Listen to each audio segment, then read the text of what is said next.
오늘 말씀 가지고 자유롭게 하는 온전한 율법이라는 제목으로 말씀을 좀 나누도록 하겠습니다.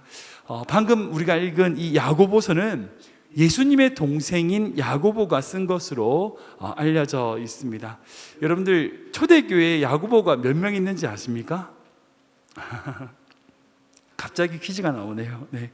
3명이 있습니다. 초대교회에는 야고보가 3명이 있어요. 제일 유명한 야고보가 누구냐면 요한의 형 세베대의 아들인 야고보입니다. 이분이 유명한 게 최초로 치맛바람을 일으켰던 그 세베대의 부인이었죠. 그 자신들의 어머니가 예수님께 찾아와가지고 예수님의 나라에 보좌의 좌편 우편에 우리 아들을 앉혀주십시오라고 요청했던 바로 그 야고보가 첫 번째 야고보입니다. 두 번째 야고보는 예수님의 제자 중에 동일한 이름의 알페오의 아들인 야고보, 작은 야고보라고 불리는 야고보가 있습니다.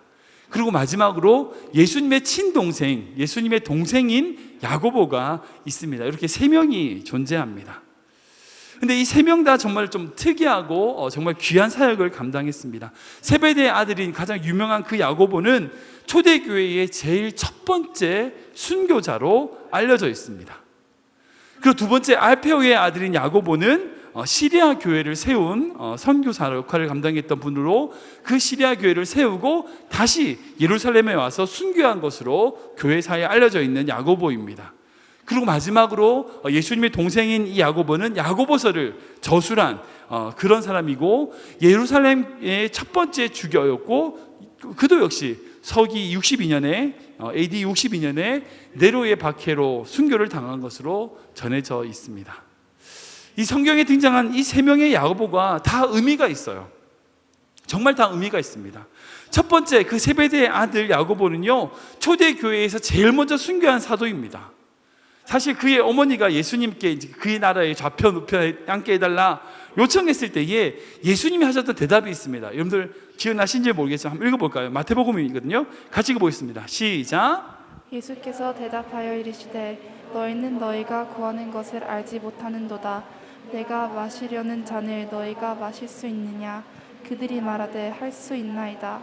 이르시되 너희가 과연 내 잔을 마시려니와 내 좌우편에 앉는 것은 내가 주는 것이 아니라 내 아버지께서 누구를 위하여 예비하셨든지 그들이 얻을 것이니라. 아멘, 아멘. 예수님께서 그렇게 대답을 하셨어요. 그 어머니가 좌편과 우편에 앉게 해달라고 얘기했을 때에 예수님께서 너희가 내가 마시는 잔을 마실 수 있겠느냐? 라고 했을 때 네, 마시겠습니다 라고 대답을 했거든요. 근데 정말 그들은 그 잔을 마신 자들이었어요. 이 형 야고보는 제일 처음, 초대교회에서 제일 처음 순교를 하여서 순교의 피를 흘렸던, 첫 번째 피를 흘렸던 사람이 바로 이 형 야고보입니다. 근데 동생 요한은 어떤지 아세요? 제일 마지막까지 끝까지 살아남은, 그리고 예수님의 어머니를 봉양하고 순교를 당하지 않고 그냥 자연사했던 유일한 사도였어요. 그리고 그가 죽기 전까지 요한복음과 요한서신 그리고 요한계시록까지 수많은 성경을 기록하는 제일 마지막 사도가 바로 이 요한이었어요. 그러니까 제일 처음과 제일 마지막을 이 형제가 감당을 한 거죠. 초대교회 사도의 제일 첫 번째와 제일 마지막을 이 형제가 감당하는 것을 볼 수 있습니다. 두 번째 알페오의 아들 작은 야고보도 마찬가지 너무 귀한 사역을 했어요. 그는 어떤 역할이냐면 보이지 않는 곳에서 헌신한 교회 일꾼이었어요. 이 세베대의 아들 야고보가 워낙 유명하다 보니까 이 알페오의 아들 야고보는 알려지지 않았습니다. 성경에 거의 등장하지 않아요. 사람들 앞에서 거의 나타나지 않는 존재입니다. 그러나 교회사를 보면 시리아로 건너가서 보이지 않는 그곳에서 하나님의 나라를 위하여 교회를 세우고, 그리고 교회 예루살렘을 돌아와서 순교를 당하기까지 묵묵히 자신에게 주어진 조그만 일이라도 최선을 다하고 봉사하고 섬겼던 사람이 바로 이 야고보였어요. 그리고 마지막으로 예수님의 동생인 세 번째 야고보, 예수님의 형제로서 예루살렘의 첫 번째 주교로 리더적인 역할을 감당했고, 그뿐 아니라 오늘 우리가 읽은 야고보서를 통해서 복음을 우리가 어떻게 살아나가야 되는지를 보여주고 있는 귀한 서신을 쓴 야고보가 바로 이 야고보라는 겁니다. 저는 우리 교회 모든 성도님들, 아니 우리 교회가 이 3명의 야고보와 같은 그런 성도님들 되시길, 그런 교회가 되기를 축원합니다. 정말 세베대의 아들 야고보처럼 제일 먼저 주님을 위하여 부름받아 나설 수 있는, 정말 주님을 위하여 나가서 순교의 피를 흘리기까지 쓰임받는 그런 성도님들의 가정, 그런 교회가 되기를 축원합니다. 그리고 작은 야고보처럼 보이지 않는 곳에서 조용히 교회를 섬기는 성도들, 정말 보이지 않는 곳일지라도 주님을 위하여 헌신하는 성도들, 그런 교회가 되기를 주님은 축원합니다. 그리고 주의 동생 야고보처럼 복음과 삶이 온전히 실천되며 복음이 살아내는 그런 교회와 성도 되시길 주님의 이름을 축원합니다. 정말 이 야고보의 세 명의 모습을 통해서 우리가 배울 것이 너무나 많이 있는 것 같습니다. 오늘은 구체적으로 이 야고보서를 통하여 우리가 살아내야 될 믿음이란 것이 무엇인지를 한번 생각해 보기를 원합니다. 근데 그 전에 우리가 계속 히브리서 말씀을 두 번에 걸쳐서 나눴잖아요. 이 말씀을 본문을 이어서 한번 생각해 보기 원하는데요, 지난 두 주간에 걸쳐서 히브리서 말씀으로 총 믿음에 대하여, 믿음으로 나아감에 대하여, 그리고 소망을 붙드는 것에 대하여 제가 말씀을 드렸습니다. 이 히브리서 전체 구조를 보면요, 1장부터 10장까지 전체 예수님이 어떤 분인지를 선언하고 있고 설명하고 있어요. 예수님은 구약의 완성, 제사의 완성이고 율법의 완성이다라고 설명해 주고 있습니다. 그리고 10장에 드디어 예수님의 그 믿음 안에서 담력을 가지고 들어간다는 것이 무엇인지를 말씀하고 있고, 그 행위가 결국 11장의 믿음, 12장의 소망, 13장의 사랑으로 나타난다는 거죠. 결국 11장의 믿음과 12장의 소망 이어서 13장의 사랑이란 것은 결국 뭐냐? 그 사랑의 실천에 대하여 말씀하고 있다는 겁니다. 그게 13장 7절 말씀과 16절 말씀이거든요. 한번 읽어보겠습니다. 시작. 하나님이 말씀을 너희에게 일러주고 너희를 인도하던 자들을 생각하며 그들의 행실의 결말을 주의하여 보고 그들의 믿음을 본받으라. 오직 선을 행함과 서로 나누어 주기를 잊지 말라. 하나님은 이 같은 제사를 기뻐하시느니라. 아멘. 이렇게 말씀을 하고 있어요. 이 말이 무슨 의미입니까? 즉 예수 그리스도가 어떤 분인지 알고 믿음을 가지고 성소로 담대히 나아가는 자는 그 마음 가운데 믿음으로 하나님을 나아가고 소망을 붙들고, 그리고 어떻게 한다고요? 그 사랑을 형제들에게, 그 사랑을 나눠주고 서로 선을 행하는 것에 잊지 않고 나아가는 인생이 된다는 거예요. 근데 이 말씀이 결국 그 뒤에 나오는 야고보서와 이어진다는 거예요. 사랑하는 여러분, 우리가 믿는 믿음에는요, 행함이 있습니다. 그리고 그 행함대로 나아가는 것이 바로 주님이 기뻐하시는 제사라고 히브리서는 고백하고 있습니다. 우리가 이 야고보서를 통해서 배워야 되고, 이 야고보서를 통하여 온전히 가져야 되는 자유롭게 하는 율법이 있습니다. 그것은 어떤 거냐? 내가 믿기만 하는 것이 아니라, 믿음만이 아니고 행함도 아닌 행함이 있는 믿음이라는 겁니다. 솔직히 이제 많은 그리스도인들이 믿음으로 구원을 얻는다, 이 교리에 너무 익숙해져 있습니다. 그러다 보니까 이제 믿음을 강조하죠. 예, 맞습니다. 믿음이 중요합니다. 정말 믿음, 우리가 믿는다는 것, 우리가 마음으로 하나님을 바라보고 믿는다는 건 너무나 중요합니다. 그런데 그것이 강조되다 보니까 행위에 대한, 그 믿음의 행위에 대한 것이 상대적으로 약화되었습니다. 그래서 잘못된 신앙을 좀 가지는 것이 있는데, 그게 뭐냐면 믿음과 행함이란 것을 이분법적으로 구분하는 거예요. 이건 믿음, 이건 행함, 그러니까 행함이 아니라 믿음만이야, 뭐 이런 식으로 믿음과 행함을 구분시켜 버리는 거예요. 즉 믿음으로 구원받는다는 것을 강조하다 보니까 그 믿음으로 말미암아 나타나는 당연한 행동과 그 열매들에 대하여 무시하는 경향이 있다는 거예요. 이건 잘못된 신앙입니다. 정말 잘못된 거예요. 지금 이 땅에 보면 교회가 많이 혼란스럽고 어려움을 당하고 있습니다. 그 이유가 뭔가? 결국 그거예요. 이 잘못된 신앙관에 의하여 교회의 위기가 찾아온 것입니다. 더 이상 세상의 존경을 받지 못해요. 왜? 믿는다고 하는 자들의 삶이, 믿는다고 하는 자들의 행동이 세상 사람들에게 지탄을 받는 거예요. 솔직히 저도 이제 믿음을 강조하는 로마서에 대해서는 몇 번 많이 설교를 했습니다. 그런데 제가 돌아보니까 야고보서를 제가 처음 설교하는 거예요. 많은 목회자가 로마서 말씀 전하는 것은 편하고 좋지만 야고보서 말씀을 전하는 것은 부담스러운 건 사실입니다. 근데 저희 교회는 이제 바이블타임으로 가니까 어쩔 수 없이 야고보서를 해야 되죠. 아무튼 믿음을 강조하는 것만큼 사랑하는 성도 여러분, 그 믿음에 따른 우리의 삶도 강조되어야 됩니다. 이것이 신앙의 균형입니다. 이 균형이 잡히지 않는 신앙은요, 왜곡된 신앙 생활이 되고 그 신앙은 허점을 가질 수밖에 없습니다. 물론 행위에 빠지다 보면, 행위에 무게를 두게 되다 보면 율법주의로 빠지게 됩니다. 주의해야 됩니다. 그러나 믿음으로 살아가려고 하는 몸부림을 우리가 잊지 않아야 된다는 겁니다. 오늘 이제 이 야고보서 말씀으로 우리가 해야 될 믿음의 삶이란 것은 무엇인가? 정말 우리를 자유롭게 하는 온전한 율법이라는 것을 따르기 위하여 우리가 주의해야 될 것은 무엇인가? 한번 세 가지 정도로 생각해 보기를 원합니다. 첫 번째는 뭐냐면 자신을 속이는 자가 되지 말아야 된다는 겁니다. 우리 같이 읽어볼까요? 시작. 자신을 속이는 자가 되지 말아야 합니다. 한번 더 읽겠습니다. 자신을 속이는 자가 되지 말아야 합니다. 22절 말씀 보겠습니다. 시작. 너희는 말씀을 행하는 자가 되고 듣기만 하여 자신을 속이는 자가 되지 말라. 아멘. 제일 처음으로 이 자유롭게 하는 온전한 율법을 따르는 자들이 주의해야 될 것이 무언가? 말씀을 듣기만 함으로 자신을 속이는 자가 있다는 거예요. 그런 주의를 우리에게 주고 있습니다. 현대인의 수많은 그리스도인들이 착각하고 있는 것이 있습니다. 그게 뭐냐면 자신이 좋은 교회를 다니고 좋은 말씀을 듣는 것을 좋은 그리스도인이 되는 것으로 생각을 하는 것입니다. 물론 좋은 말씀을 듣는다고 좋은 게 있죠. 왜냐하면 좋은 말씀을 듣는다면 그만큼 더 잘 행할 수 있는 결과로 이어질 가능성이 많기 때문에 무조건 틀렸다고 단정할 수는 없습니다. 그러나 무조건 좋은 말씀을 듣는다고 좋은 그리스도인이 되는 건 아닙니다. 한국교회의 제일 큰 문제가 뭐냐? 특히 한국의 이민교회들의 제일 큰 문제가 뭐냐? 머리만 커진 거예요. 귀만 커진 겁니다. 요즘 TV라든지 인터넷에 좋은 설교가 넘쳐나는 시대입니다. 자기가 찾고만 하면요, 좋은 설교의 목사님들의 이야기는 너무나 많습니다. 설교는 너무나 넘쳐나요. 홍수 같습니다. 말씀을 접할 수 있는 기회는 넘쳐납니다.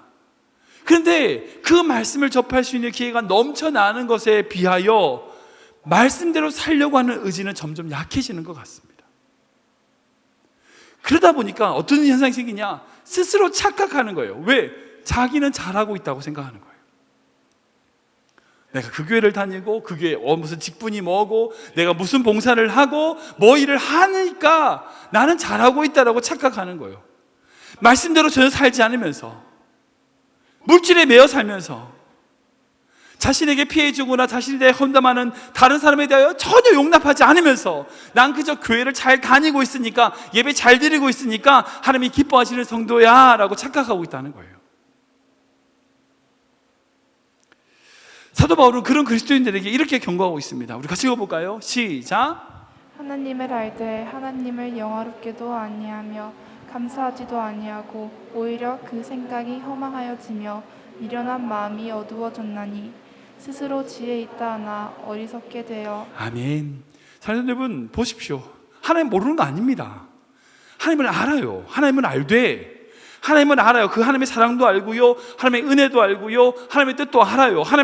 그런데 하나님을 영화롭게도 하지 않고요, 감사하지도 않고요, 마음이 어두워져 가지고요, 다른 사람을 돌아보지도 않고요, 스스로 지혜 있다고, 나만 똑똑하다고, 내 생각이 맞다라고만, 여러분, 그런 어리석은 그리스도인이 되어서는 안 된다는 거예요. 그렇게 자신을 속이는 자가 되는 것이라는 거예요. 예전에 제가 한번 이런 말씀, 예화를 드렸던 적이 있었던 것 같은데, 전투기 조종사들이 빠지기 쉬운 것 중에 한 가지가 비행 착각이라는 것이 있다고 합니다. 이제 전투기니까 이제 작은 비행기가 막 돌잖아요. 빙빙 돌다 보면 한참을 돌다 보면 어디가 하늘이고 어디가 바다인지 헷갈리는 거예요. 하늘도 푸르고 바다도 푸르다 보니까 가끔 하늘로 올라간다고 하면서 바다를 쳐박는 그런 일들이 한 번씩 생긴다고 합니다. 자신의 감정에 따라서 이게 바다라고 생각이 들어서 가는데 알고 보니까 하늘이고, 하늘이라 생각하는데 이게 바다고 쳐박게 되는 그런 일들이 종종 생긴다는 겁니다. 그때 그 조종사들이 하는 게 뭐냐? 자신의 감각을 의존하는 게 아닙니다. 자신의 판단을 생각하는 게 아니에요. 계기판을 본다고 합니다. 반드시 계기판을 보는 겁니다. 고도가 올라가고 있는지 내려가고 있는지, 나는 올라가는 것 같은데 계기판이 내려가고 있으면 내려가는 거예요. 이쪽이 하늘 같은데 계기판에서 그게 하늘이 아니라고 가르친다면 그게 바다라는 거예요. 우리가 우리를 돌아보고 우리가 잘하고 있는지 아닌지에 대한 계기판이 있어야 돼요. 여러분, 그 계기판을 우리에게 주셨어요. 그게 뭔지 아세요? 성경이에요, 성경. 지금 우리는 말씀대로 잘 살아가고 있는지, 말씀이 내 안에서 실천되고 있는지 살펴야 된다는 겁니다. 난 잘하고 있다라고 스스로 생각하는 것이 아니라 말씀에 비춰봐서 내가 그것을 잘하는지 안 하는지를 살펴봐야 된다는 겁니다. 늘 말씀 앞에 서야 된다는 겁니다. 사랑하는 여러분, 지금 여러분들은 얼마나 다른 사람들을 용납하고 있습니까? 지금 여러분은 얼마나 주님을 위하여 헌신을 드리고 있습니까? 여러분들의 물질 중에 여러분들의 자신은, 여러분들의 가정을 위해서 쓰는 거 말고 주님과 다른 일에서 쓰는 게 얼마나 있습니까? 그런데 말씀에 비춰서 생각해 보십시오. 스스로 점검해 보셔야 된답니다. 우리가 그렇게 점검해 나갈 때에 이 세상에서 그리스도의 향기, 하나님을 영화롭게 하는 인생이 될 수 있는 거예요. 그런데 보니까 그렇지 않은 거예요. 얼마 전에 제가 어떤 뉴스를, 한국의 뉴스를 보는데 앵커가 이런 얘기를 하더라고요. 교회가 세상을 걱정해야 되는데 요즘은 세상이 교회를 걱정하는 시대가 되어버렸습니다. 뭐 이렇게 멘트를 하는 거예요.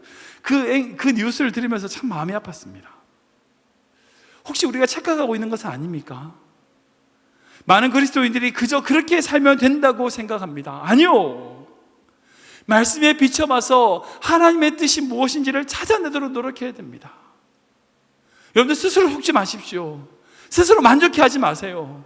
주님을 위하여 내가 무엇을 할 수 있을까 날마다 말씀 가운데 거하셔야 되는 겁니다. 두 번째는 자신의 모습을 잊어버리는 자가 되어서는 안 된다는 겁니다. 우리 같이 읽어볼까요? 시작. 자신의 모습을 잊어버리는 자가 되지 말아야 합니다. 한 번 더 읽겠습니다. 자신의 모습을 잊어버리는 자가 되지 말아야 합니다. 23절, 24절 말씀입니다. 같이 읽겠습니다. 누구든지 말씀을 듣고 행하지 아니하면 그는 거울로 자기의 생긴 얼굴을 보는 사람과 같아서 제 자신을 보고 가서 그 모습이 어떠했는지를 곧 잊어버리거니와. 아멘. 두 번째로 자유롭게 하는 온전한 율법을 따르기 위해서 우리가 주의해야 될 게 뭐냐? 우리의 모습을 거울로 보는 것처럼 봤는데 그거를 잊어버리는 자가 되지 말아야 된다는 거예요. 사랑하는 여러분, 첫 번째 말씀 앞에 서는 것은 우리가 거울 앞에 서는 것과 같은 것입니다. 그건 확실합니다. 우리가 말씀 앞에 서면요, 거울 앞에 서는 것처럼 우리의 죄된 모습, 우리의 연약한 모습이 드러나게 되어 있습니다. 만약에 첫 번째를 그건 거죠. 내가 좀 잘 된 것 같고 내가 좀 잘하는 것 같다 보면 여러분 꼭 말씀 앞에 서십시오. 여러분들의 최악 모습이 보일 겁니다. 그런데 우리가 거울 앞에 서는 것, 그것도 정말 중요하죠. 근데 서는 것 자체가 중요한 것이 아니라 거울 앞에 서서 우리의 연약함을 보았을 때에, 그 부족함을 보았을 때에 그것을 고치는 것이 중요하다는 거예요. 우스갯소리로 그런 얘기를 하더라고요. 어떤 부인이 잠시 외출하면서 방에서 컴퓨터하고 있는 남편에게 이렇게 얘기했습니다. 여보, 거실에 있는 게 지저분한 것 좀 보세요 라고 이제 외출을 나갔어요. 그렇게 잔소리를 하고 외출을 나갔다가 돌아왔더니 거실에 지저분한 게 그대로 있는 거예요. 화가 나가지고 방문을 확 열고, 아니 뭐 했냐고, 거실에 지저분한 거 보라고 했지 않냐고. 그랬더니 남편이 뭐라는지 아세요? 보라고 해서 봤다고. 지저분하더라. 여러분들, 보라고 하는 것이 보는 게 목적이 아니잖아요. 보는 게 다가 아니라, 보는 것이 아니라 그곳에서 문제가 있을 때 그걸 고치라는 거잖아요. 고치라는 건데 보라고 해서 보기만 봤다는 겁니다. 우리가 말씀 앞에 서는 게, 우리가 말씀 앞에서 거울로 비춰보는 게 너무나 중요합니다. 예, 중요해요. 그리고 거울 앞에 섰을 때 우리의 부족함이 보이고 우리의 죄된 모습이 보입니다. 정말 중요해요. 근데 더 중요한 것, 그의 부족한 것과 죄된 모습을 고쳐야 돼요. 변화시켜야 돼요. 거울을 왜 봐요? 우리가 머리가 떡지고 뭐 밥풀 묻어 있고 김치국물 묻어 있을 때에 아, 묻었구나, 그러고 가는 사람이 누가 있어요? 거울을 내가 봤다면 그 보는 것 자체가 중요한 것이 아니라 그 지저분하고 부족한 것을 고치고 변화시키는 것이 중요합니다. 우리가 말씀을 듣고 행하지 않는다는 것은요, 그 말씀 앞에 선다는 것은, 우리가 행하지 않는다는 것은 우리가 거울을 보고도 그 모습을 고치지 않고 어떠했는지를 잊어버린다는 겁니다. 우리는 날마다 우리의 연약함을 고쳐 나가야 됩니다. 한 번에 다 바꿀 수는 없겠죠. 그러나 조금씩 변화시켜 나가야 됩니다. 그것이 우리가 가져야 될 믿음의 자세라는 거예요. 방금 말씀드렸던 그 첫 번째, 스스로 속이는 자는 어찌 보면 거울 앞에 서지 않는 자예요. 말씀 앞에 서지 않는 자예요. 거울에 자신을 비춰오지 않아요. 그러니까 나는 어느 정도 잘하고 있다라고 착각하는 거죠. 근데 이 두 번째는 거울 앞에 선 자예요. 연약함을 알아. 근데 고치지 않는 거예요. 자신을 변화시키지 않는 거예요. 그런 자들에 대해서 주님이 뭐라고 말씀하시지 아세요? 좀 무서운 이야기지만 누가복음 말씀이 이렇게 말씀하시거든요. 같이 읽겠습니다. 시작.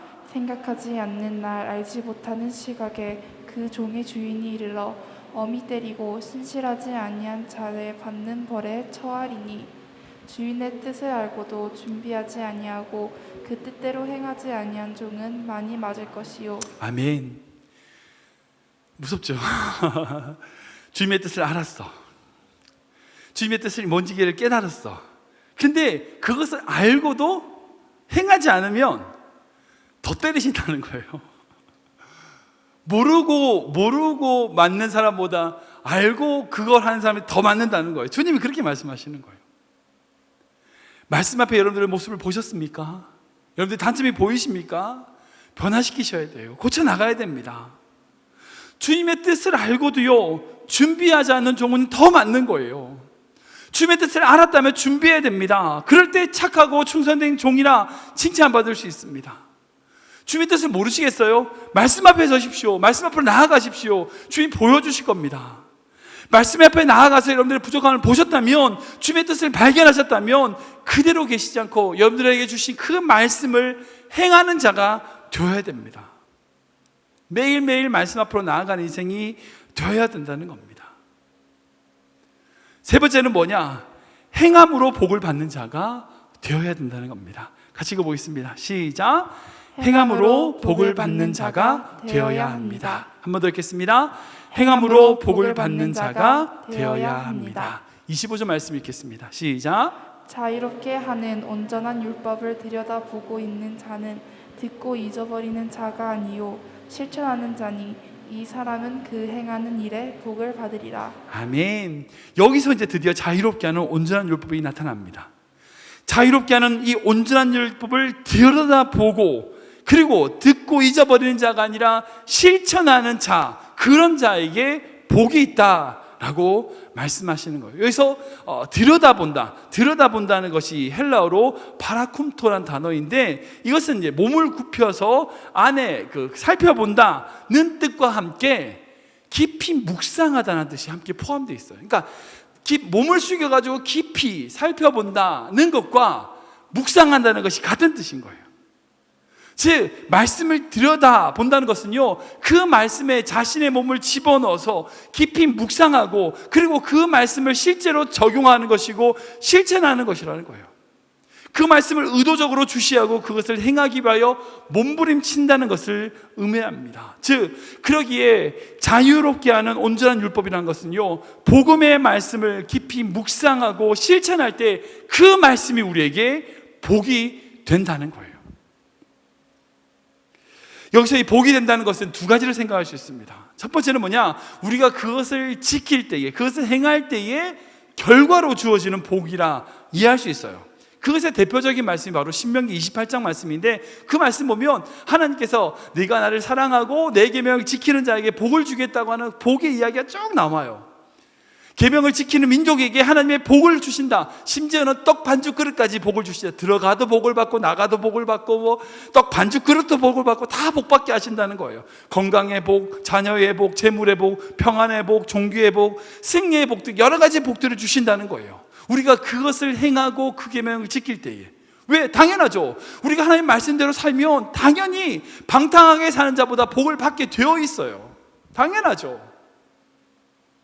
근데 두 번째 복이 있습니다. 그건 뭐냐? 주님 안에 거하는 복이에요. 결과로 주어지는 그 첫 번째 복과 달리 이것은 과정의 복이에요.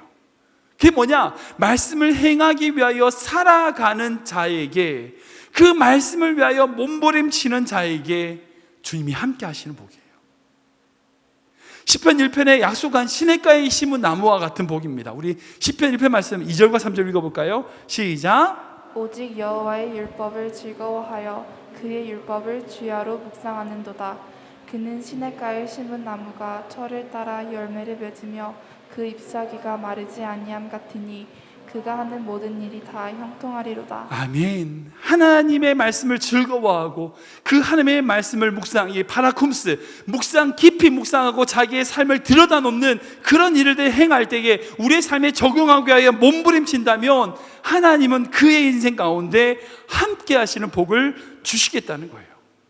물론 결과로 주어지는 복도 당연히 따라오는 거죠. 그뿐 아니라 그 결과까지 가는 과정에 있어서의 하나님의 함께 하심이 바로 복 된다는 거예요. 그 자체가 복이 된다는 거예요. 저는 우리 교회 성도들이 이 복을 누리셨으면 좋겠어요. 사랑하는 우리가 믿음으로 구원받습니다. 다 맞습니다. 당연합니다. 믿기만 하면 예수의 이름, 주의 이름을 부르는 자에게 하나님이 구원하시겠다고 말씀하셨어요. 모든 죄를 용서하시고요, 우리 믿음으로 천국으로 인도하시겠다고 말씀하셨어요. 예, 그러니까 믿기만 하면 우리가 천국을 가요. 근데 그 믿음에 몰려서는 안 됩니다. 우리가 결과로서 믿기만 하면 주어지는 천국이 아니라 지금 내가 걸어가는 삶이 천국이 되어야 돼요. 내가 주님과 함께 동행하는 그 삶이 천국의 삶이 되어야 됩니다. 그러기 위하여 날마다 우리에게 주시는 하나님의 말씀을 행하며 살아가야 돼요. 제가 여러분들에게 무슨 걸 행하라고 말씀드릴 수 없어요. 왠줄 아세요? 여러분들의 거울과 제 거울이 달라요. 제가 이 말씀 묵상하면서 저 앞에 주시는 거울이 있었어요. 여러분들 각자마다 하나님이 주신 거울이 있을 거예요. 그 말씀에 비춰서 지금 여러분들이 하셔야 될, 여러분들이 실천하셔야 될 작은 것들을 해 나가십시오. 자그마한 것들이라도요, 해 나가십시오. 그럴 때에 하나님이 영광 받으시는 귀한 믿음의 삶, 축복된 삶이 될 줄 믿으시기 바랍니다. 말씀을 정리하겠습니다. 제가 예화 중에 이런 참 재밌는 예화가 있더라고요. 미국의 유명한 오케스트라 지휘자인 오레 폴르라는 분이 있는데, 이분이 뉴욕 필과 배트맨 서곡이라고 하는 연주를 뉴욕에서 이제 할 때였습니다. 이 지휘자가 좀 곡의 효과를 좀 더 살리기 위해서 어떻게 생각을 했냐면, 딱 서곡이니까 딱 들어가는 그 타이밍에 트럼펫이 있는데 그 트럼펫을 관중들 사이에 딱 앉혀가지고 관중들 사이에서 갑자기 일어나서 트럼펫이 빵 나오면서 이제 오케스트라가 탁 나가도록 이렇게 연출을 했어요. 그래서 이제 이 오케스트라 단원 중에 트럼프 제1연주자를 관중석에 앉혀놓고 이제 연주가 시작이 됐어요. 이제 트럼펫이 나올 타이밍이에요. 이제 딱 뒤로 돌아가지고 관중석을 바라보면서 트럼펫이 나오도록 사인을 딱 주는데 소리가 안 나는 거예요. 분명히 그 트럼펫 연주자하고 사인을 맞췄는데 소리가 안 나는 거예요. 뭔가 자세히 봤더니 경비원 하나가 그 트럼펫 연주자의 팔을 붙들고 뭐 연주를 못하게 막 막고 있는 거예요. 그리고 그 사람 밖으로 끌고 가면서 연주 지휘자를 향해서 막 손을 들면서 나 잘했지 막 이러고 손을 들고 있는 거예요. 자신이 막 대단한 일을 한 것처럼, 연주를 아무도 난 연주를 방해하지 않았어라고 자기는 막 대단한 일을 한 것처럼 의기양양하면서 막 손을 들고 이제 이 사람 끌고 나가고 있는 거예요. 근데 혹시 우리가 신앙생활을 그렇게 하고 있는 건 아닌가요? 우린 잘한다고 하고 있는데, 우리는 최선을 다한다고 하고 있는데, 정작 하나님이 원하시는 그림하고는 전혀 다른 우리의 그림대로 신앙생활을 하고 있는 것은 아닙니까? 지금 여러분들 앞에 거울이 있을 겁니다. 말씀의 거울 앞에 여러분들 비춰보십시오. 그 속에서 여러분들이 행하셔야 될 자그마한 일이라도 오늘 한 걸음 해나가십시오. 그런 자에게 오늘 주님이 약속하신 함께 하시는 복, 그 말씀을 행할 때에 함께 하시겠다고 하는 그 놀라운 축복이 여러분들 인생 가운데 있을 줄 믿으시기 바랍니다. 기도하겠습니다. 우리를 위해 이 땅에 오신 주님의 그 사랑과 은혜를 찬양합니다. 우리가 주님의 그 십자가를 믿음으로 바라보기에 영원한 천국이 약속되었음을 믿습니다. 믿음으로 구원받았음을 믿습니다. 그러나 우리의 믿음을 붙드셔서 구원받기에 급급한 믿음이 아닌 우리의 삶에 하나님의 뜻을 이루고 우리의 삶에 주님의 기쁨이 되는 그 말씀대로 행하는 믿음 되게 하여 주시옵소서. 지금 내 옆에 있는 지체들을 사랑하고 그들을 섬기고 교회를 위하여 헌신함으로 주님의 기쁨이 되는 작은 것이라도 실천하며 나아가는 성도들 되기를 소원합니다. 그렇게 살아갈 때에 시냇가에 심은 나무처럼 우리와 함께하여 주시고 우리에게 힘을 주시옵소서. 예수님의 이름으로 기도하옵나이다.